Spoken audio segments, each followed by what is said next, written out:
Welcome to the Daily Gospel of John. We're picking up in chapter 4, verse 7, as Jesus has stopped at a well in Samaria, midway on his journey from Judea to the Galilee, and he is thirsty.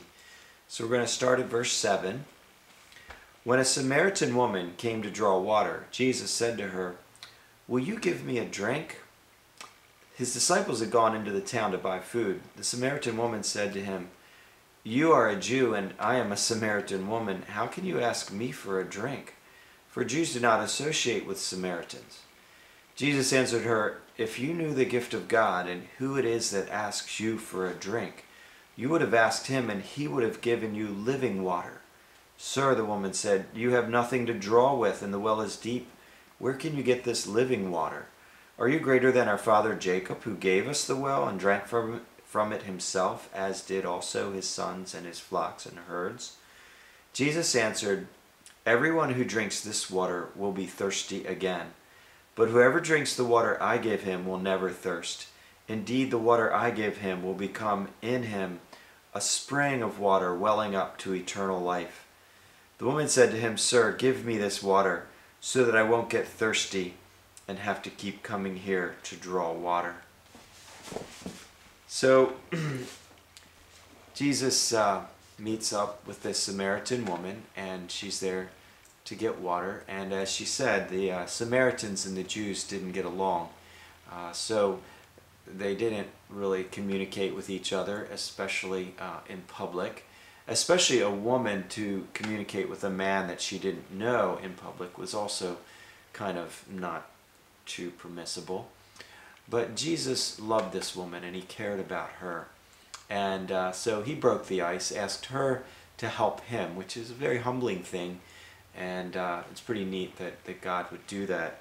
And then he piques her curiosity with this talk of living water.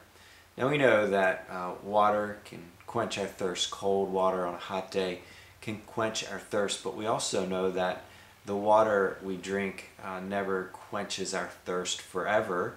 We keep getting thirsty, and I think that what Jesus is getting at here obviously is not speaking literally of water, but that all the things that we thirst for, the satisfaction, the sense of completion, the sense of fulfillment, and contentment, these things are so elusive.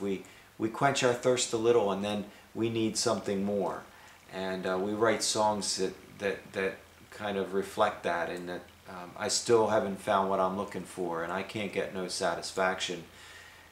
And I think it's universally understood, this sense of lack, of discontent, and even with the best of things, we don't find ultimate fulfillment in them, and after we've had them for a while, we become bored. So how do we find this living water that will become in us a well of water springing up to eternal life? Jesus, I think, may be alluding to Isaiah 55, the prophet, where God is speaking, and he says this, "Come, all you who are thirsty." That would be all of us, I think. "Come to the waters, and you who have no money, come buy and eat. Come buy wine and milk without money and without cost. Why spend money on what is not bread, and your labor on what does not satisfy? Listen to me, and eat what is good, and your soul will delight in the richest of fare. Give ear and come to me, hear me, that your soul may live. I will make an everlasting covenant with you."